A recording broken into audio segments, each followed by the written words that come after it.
ఖానాపూర్లో రేఖా నాయక్ రేఖ ఎలా ఉంది? గిరిజనుల బాగోగుల్ని పట్టించుకుంటున్నారా? ఐటీడీఏ ఉన్న అడవి బిడ్డలకు అవస్థలు అసలు ఎందుకు? సొంత పార్టీ నేతలకే ఎమ్మెల్యే మీద అసహనం ఎందుకు? కొబ్బరికాయ కొట్టాలంటే కమిషన్ ఇవ్వాల్సిందేనన్న ఆరోపణలకు ఆమె సమాధానం ఏమిటి?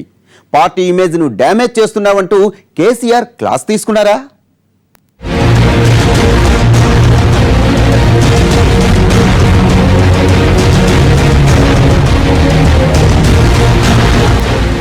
ఇంద్రవెల్లి అమరుల త్యాగాలతో పునీతమైన నేల ఇది.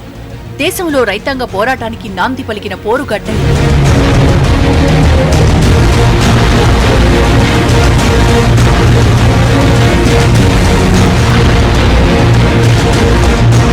ఘన చరిత్ర ఉన్న ఖానాపూర్ నియోజకవర్గం కొత్త జిల్లాల ఏర్పాటుతో పరిధి మారిపోయింది.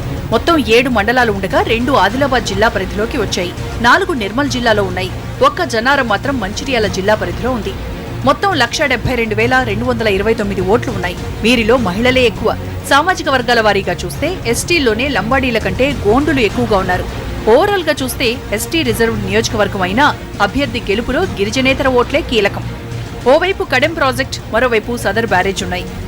అయినా తాగు సాగునీరు కష్టాలు తీరడం లేదు.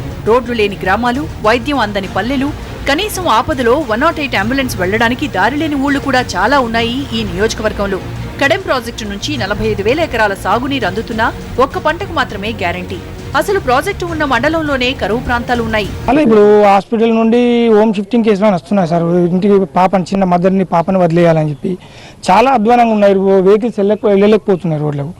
అక్కడ మధ్యాహ్నం దింపేద్దామంటే మేము ఎట్లా అట్లా ఎడ్ల బండి బాటలు అవి ఉన్నాయి. మాక్సిమం అక్కడ వరకు ఇంటి వరకు చేయిస్తున్నాం, కానీ రోడ్లు మాత్రం చాలా బాగా. ఖానాపూర్ను టీడీపీ 20 ఏళ్లు ఏకఛత్రాధిపత్యంగా ఏలింది. 2014లో ఆ హవాకు బ్రేక్ పడింది. అమెరికా నుంచి వచ్చి హైదరాబాద్లో నివాసం ఉంటున్న రేఖా నాయక్ టీఆర్ఎస్ గాలిలో అలవోకగా గెలిచారు. తర్వాత నుంచి ఆమె మాట, పనితీరు రెండూ మారిపోయాయంటున్నారు నియోజకవర్గ ప్రజలు. పార్టీ సీనియర్స్ ని సైతం లెక్క చేయకపోవడం, నేను డబ్బులిచ్చి గెలిచానని బహిరంగ వ్యాఖ్యలు చేయడం వివాదాస్పదమయ్యాయి. ఇది పార్టీ అధినేత దాకా వెళ్లటంతో ఆయన పిలిచి స్పెషల్ క్లాస్ ఇచ్చినట్టు చెబుతున్నారు. ఇటీవల కేసీఆర్ సర్వేలో కూడా మేడం గ్రాఫ్ బాగా పడిపోయినట్టు చెబుతున్నారు. ఆమె మాకు చేసిందేం లేదంటున్నారు స్థానికులు. ట్రైబల్ నుంచి వచ్చినప్పుడు ట్రైబల్ యొక్క స్థితిగతులు తెలుసు, వాళ్ళ అస్తిత్వం తెలుసు, వాళ్ళ సాంప్రదాయం, సంస్కృతి అన్ని తెలుసు కాబట్టి అందుకని తప్పకుండా మాకు ఉపయోగపడతారనేసి మేము ఎంతో ఆశపడ్డాం. కానీ ఇప్పుడు మాకైతే ఎలాంటి లేదు. అసలు హైదరాబాద్ ఏందో హైదరాబాద్ మీటింగ్ ఇవే తప్ప మా గ్రామాలు అయితే తిరిగి సందర్శించిన మాకు తెలియదు. అన్నింటికీ మించి కమిషన్ల ఆరోపణలు ఎక్కువగా ఉన్నాయి. ఎమ్మెల్యే నిధులతో ఏ పని చేయాలన్నా ఎంతో కొంత ముట్ట చెప్పాల్సిందేనని సొంత పార్టీలోనే చెప్పుకుంటున్నారు. సబ్సిడీ ట్రాక్టర్లు, కాంట్రాక్టు పనులు, సీసీ రోడ్లు, ఇలా ఏం చేయాలన్నా దక్షిణ సమర్పించుకొనిదే ఏ పని జరగడం లేదంటున్నారు ప్రతిపక్ష నేతలు. ఖానాపూర్ నియోజకవర్గంలో ఏ చెరువుల్లో వాళ్ళు మట్టి తీస్తలేరు, రాయడానికి మరియు ఎమ్మెల్యే బినామీలే పనులు చేస్తున్నారు తప్ప ఎక్కడ మిషన్ కాకతీయ చెరువుల్లో నీళ్లు ఆగే పరిస్థితి లేదు. ఏ రైతుకు ట్రాక్టర్ అందలేదు. టీఆర్ఎస్ పార్టీ కార్యకర్త అయినా ఉండాలా, లేకపోతే ఎమ్మెల్యేకు ప్రతి ట్రాక్టర్కి 2 లక్షలైనా ఇచ్చి ఉండాలా. ఇచ్చి ఉంటే తప్ప ట్రాక్టర్ రాని పరిస్థితి. ఇచ్చిన హామీలు ఏమి నెరవేరటం లేదు. ఇవాళ కేవలం మాటలు చెప్తా ఉన్నారు. కేవలం ఇవాళ రాజకీయం ఎలా అయిందంటే ఒక సభ పెడితే అబద్ధం చెప్పి వెళ్ళిపోవడం. 10 లక్షలు ఇస్తాను, 20 లక్షలు ఇస్తాను, ఎక్కడ కూడా ఒక హామీ నెరవేర్చడం లేదు. కేవలము పర్సెంటేజ్లకు తప్ప వేరే పని చేయటం లేదు. అవసరమైతే ప్రూఫ్ చేయిస్తాం, ఎక్కడన్నా సిద్ధంగా ఉన్నాం. ఎమ్మెల్యే ఇచ్చిన హామీల్లో ఉట్నూరులో మినీ ట్యాంక్ బండ్, మత్తడి చెరువు అభివృద్ధి, 50 పడకల ఆసుపత్రి, గిరిజన యూనివర్సిటీ ప్రధానమైనవి. వీటిలో ఏ ఒక్కటి ఇంతవరకు నెరవేరలేదు. డబుల్ బెడ్రూమ్ ఇళ్ల నిర్మాణం ఎక్కడా మొదలవలేదు. ఈ చుట్టూ 5 ఆమ్లెట్స్ విలేజ్ ఉన్నాయి. ఆ విలేజ్లోకి వెళ్దామంటే రోడ్ సౌకర్యం లేదు, ప్లస్ తాగునీరు సౌకర్యం లేదు, 3 ఫేజ్ సౌకర్యం లేదు. ఇక్కడ రైతులు కానీ అందరూ మన వ్యవసాయ భూములు ఆధారపడి ఉంటే వర్షం మీదనే ఆధారపడి ఉండాల్సి వస్తుంది. ఉట్నూరు మండలంలోని లక్సెట్టిపేట, కడెం మండలంలోని ఉడుంపూరును దత్తత తీసుకున్నారు ఎమ్మెల్యే. ఆ 2 ఊళ్లలో ఇంతవరకు సరైన రోడ్లే లేవు. దత్తత తీసుకున్నాక ఒక్కసారి వచ్చి వెళ్లారు తప్ప ఏ మార్పు లేదంటున్నారు ఉడుంపూరు వాసులు. కరెంటు సౌకర్యం కూడా అనుకూలంగా లేదు. ఎందుకంటే జంగల్ నుంచి వచ్చింది. 3 రోజులు కరెంటు పోతే కూడా ఉన్న పొలాలు పోయే అవకాశాలు ఉన్నాయి మాకు బాగా.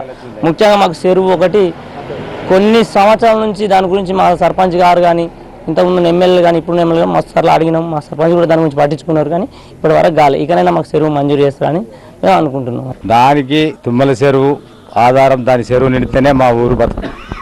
లేకపోతే మా గోదలకు మా మనుషులకు మా వ్యవసాయానికి ఏం పరిమితం లేదు. మాకు వాటర్ వస్తేనే మేము మా ఊరిని పురుబతుకు. అటవీ ప్రాంతం కావడంతో పెద్ద గాలులకు ఏదైనా చెట్టు కూలి విద్యుత్ తీగల మీద పడితే రోజుల తరబడి ఊళ్లకు కరెంటు ఆగిపోతోంది. చాలా గ్రామాల రైతులకు నాణ్యమైన 3 ఫేజ్ కరెంటు అందటం లేదు. 3 ఫేజ్ కరెంటు సౌకర్యం లేక మాకు వాటర్ సౌకర్యం లేక మాకు పంటలు పండించుకోవడానికి ఇబ్బంది అవుతుంది. ఈ తెలంగాణ వచ్చిన తర్వాత మాకు అన్ని తీరుల సౌకర్యాలు ఇస్తామన్నారు సార్, ఇస్తామన్నారు. కానీ ఇప్పుడు మాకు ఎలాంటి ఒక లోటు కూడా మాకు తీరలేకపోయింది. ఎమ్మెల్యే రేఖానాయక్ మీద వ్యతిరేకత ఏ స్థాయిలో పెరిగిందంటే ఈసారి ఆమెకు టికెట్ కూడా రాదని, దీనిపై సీఎం ప్రత్యేకంగా దృష్టి సారించారని స్థానికంగా ప్రచారం జరుగుతోంది. పార్టీ సీనియర్లు కొందరు ఆమె పాల్గొనే కార్యక్రమాలకు దూరంగా ఉంటున్నారు. మరికొందరు సమయం కోసం ఎదురు చూస్తున్నట్టు చెబుతున్నారు. ఉద్యమ సమయంలో పార్టీ కోసం పనిచేసి 2014లో టికెట్ ఆశించి భంగపడ్డ గోవింద్ నాయక్ ఈసారి గట్టిగా పట్టుపట్టే ప్రయత్నాల్లో ఉన్నారు. రేఖానాయక్ అసలు లంబాడా కాదన్న వివాదం కూడా నడుస్తోంది. ఎమ్మెల్యే మాత్రం ఆ ఆరోపణల్ని కొట్టిపారేస్తున్నారు. కుల వివాదంపై ఎలాంటి చర్చకైనా సిద్ధమని, 700 కోట్లతో చేసిన అభివృద్ధి ఎవరికీ కనిపించడం లేదా అని ప్రశ్నిస్తున్నారు. ఈరోజు 700 కోట్ల వరకు మాకు ఇవ్వడం జరిగింది. గౌరవ ముఖ్యమంత్రి గతంలో ఏ వర్కులు చేశారో వాస్తవంగా చూస్తే ఇంకొక 15 సంవత్సరాలు కూడా ఇక్కడ పని చేస్తే ఎక్కడ పని జరగలేదు. మరి గతంలో ఏం పనులు జరిగినాయో నాయకులకి తెలుసు, ప్రజలకి తెలుసు. వాస్తవంగా గతంలో ఏ గ్రామాల్లో వెళ్ళినా ఎన్ని సమస్యలు ఉన్నాయి, ఇప్పటికి 90% సమస్యలు అయిందా? మరి 60 సంవత్సరాలు కాని పని 3 yearsలోనే మేము చేసుకుంటూ వస్తున్నాం. ఈ రోజు మీరు చెప్పినట్టు వాస్తవంగా ఉడుంపూర్ కడమ మండలంలో దత్త తీసుకున్నాం. కానీ అక్కడ మేము రోడ్ పెట్టడానికి కూడా మాకు పర్మిషన్, ఫారెస్ట్ వాళ్ళు పర్మిషన్ ఇవ్వట్లేదు.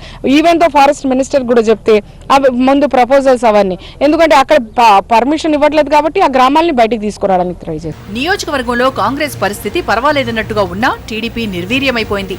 వచ్చే ఎన్నికల టైంకి ఆ పార్టీ సీనియర్ నేత రమేష్ రాథోడ్ తన కొడుకుతో కలిసి టీఆర్ఎస్ లో చేరతారన్న ప్రచారం జరుగుతోంది. రాథోడ్ కు ఈ ఏరియాలో బాగా పరిచయాలు ఉన్నందున టీఆర్ఎస్ నాయకత్వం కూడా సానుకూల నిర్ణయం తీసుకోవచ్చన్న వాదన ఉంది. మొత్తం మీద ఖానాపూర్లో ప్రభుత్వ వ్యవహారాల మీద వ్యతిరేకత లేకున్నా వ్యక్తిగతంగా ఎమ్మెల్యే తీరుపై అసంతృప్తులు ఉన్నాయి. ఇవి పెరిగిపోయి ఈసారి ఆమెకు సీటు రాదని ప్రచారం చేసేదాకా వెళ్లాయి.